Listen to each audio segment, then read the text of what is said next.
The Yu-Gi-Oh! Regional Tournament season is finally upon us, and here are some tips from me to you on how to best prepare for your next regional event. If you want 5% off any single or sealed product, head over to tierzerogames.com and use code GALZO5 at checkout. How's it going, YouTube? Welcome back to another video on the channel, and this one is going to be a little bit different as I and a lot of you probably are preparing for your regionals, WCQs. There's a lot of OTS tournaments going on right now. This is the season to get your invite to either your national championship, your continental championship, all of those.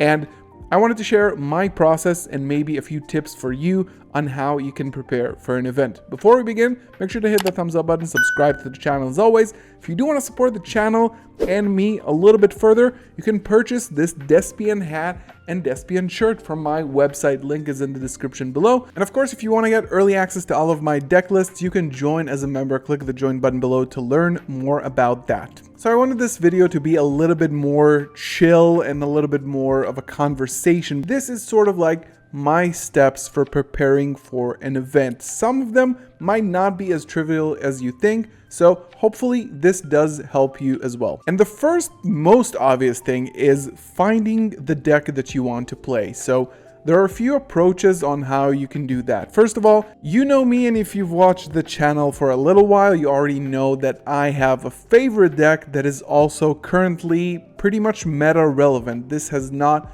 always been the case, but find a deck that fits one of the following criteria. One, it's a deck you enjoy playing. If you don't enjoy playing a game, and you do it all for, winning, it has a little bit of a weird taste to it. So sometimes you might play a deck that is, for example, tier 0, like Tearlament Ishizu. You don't necessarily want to play it or enjoy playing that deck, but you have to because it's a tier 0 format. Thankfully, now is not that case. So a lot of decks could be meta competitive. And again, we're talking about a regional qualifier, not about a YCS, maybe an OTS tournament.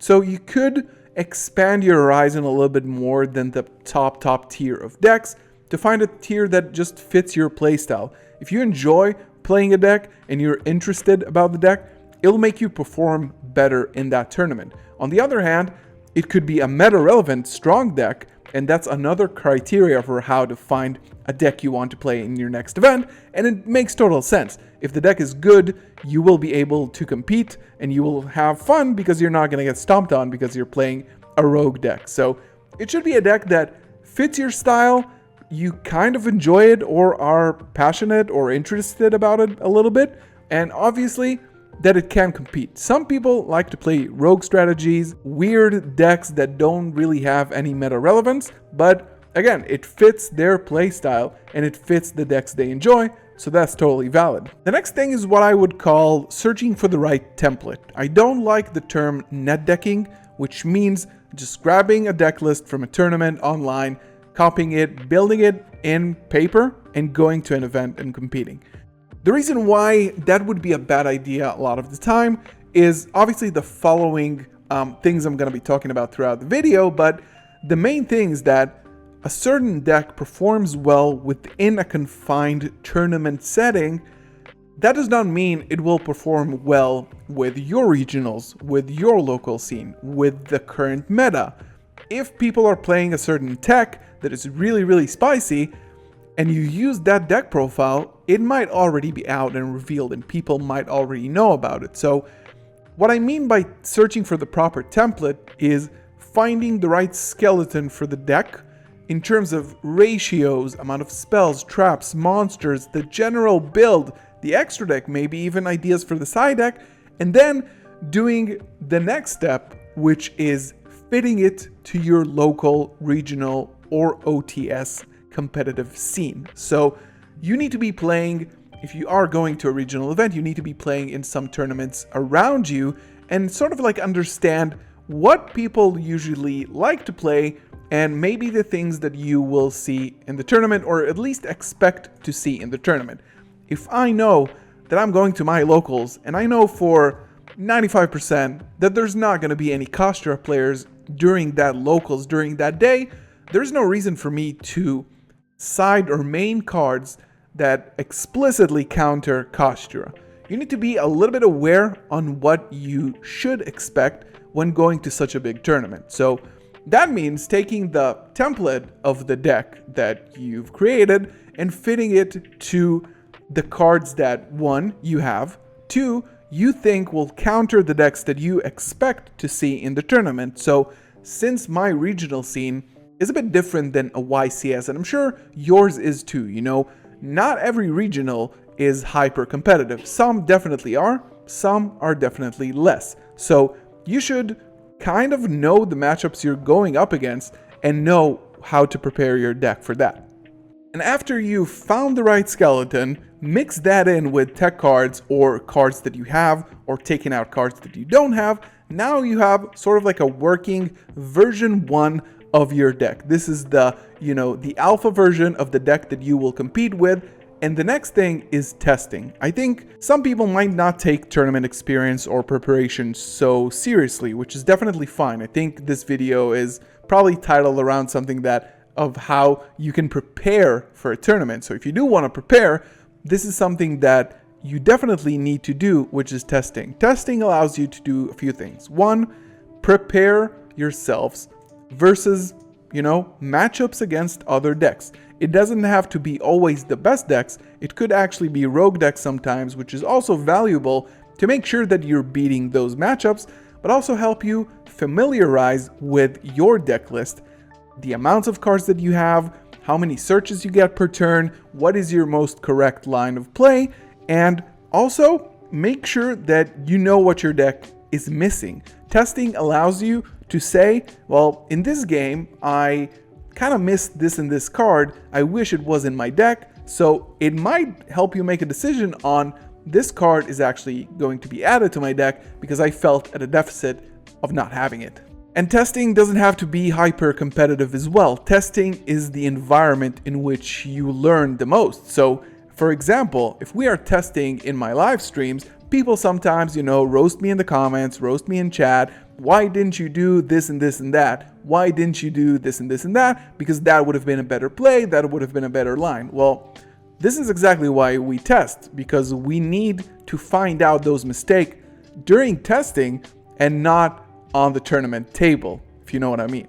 We need to find out those mistakes and those weird or wrong lines that we take in a testing safe environment where you can also take back plays versus friends, versus, you know, casual opponents on Dueling Book, and allow us to correct our mistakes and just play better. And I think testing is such a valuable part of preparation because it encompasses everything. It encompasses the preparation, it encompasses the deck building, it encompasses the deck choices. Everything kind of molds and shifts and changes once you test. Once you start testing, a deck moves from an idea to an actual working deck that sometimes doesn't really work well. It needs problem solving. It needs to develop a lot of skills in you as a duelist to allow yourselves to build good decks. And it's definitely not an easy thing to do, building good decks, and deck building in general in Yu-Gi-Oh! Is not easy, and it's probably one of the hardest capabilities that a player could have. And this is why some formats are purely like deck building formats, which are really hard to master, because when the meta is super varied, it's really hard to make your deck ready for all of those matchups when there's not like one single enemy to prepare for. And of course, the big day has arrived and you are going to your event. So first of all, you know, I always remind myself that I'm not like a YCS professional Yu-Gi-Oh player. I go to regionals, I go to locals, I play with friends on Discord, I play online, I play versus viewers on Dueling Book. You know, I'm not trying to be the Yu-Gi-Oh world champion. So if you are sort of like feeling that as well, first of all, remember, this is only a card game tournament. I think it's very important because sometimes we get a little nervous, our heart rate goes up when we're playing, and that's hard to, you know, it's hard to keep your head clear during that time where it's like 1 minute when they call time and you're at a life point deficit and you need to get out of it. It's really hard. So we just need to remember that this is a card game tournament. There's going to be a next one. It's all good. Sleep well, eat in the morning because sometimes it's a really, really long day. So have a good breakfast, grab yourself a snack throughout the day, keep yourself hydrated, it really helps. For example, just like it's a general tip, drinking lots of water helps sometimes more than coffee. Coffee can dehydrate you, make you a little bit sleepier when you actually fall down from the caffeine high. So keeping hydrated is really good, well fed, well rested, and try to, come with a group of friends, people you like. That really helps going in between rounds, comparing results, talking about also other people's decks. It really helps. And of course, try to enjoy it. So good luck in the next regional OTS tournament or even a locals tournament. Mine is later this week, and I kind of wanted to make this video in order to help you prepare, but also like focus on what I need to prepare for. If you did enjoy this video, I would appreciate you liking it, subscribing if you are new here. Again, if you want to support the channel a little bit further and help me make more videos, you can buy my merch at galzo.shop, link in the description below. Super quality stuff, guys. And of course, if you want to support a little bit further than that, you can join as a member and get early access to all of my deck lists on Discord. Thank you so much for watching. I'll see you in the next one. Peace.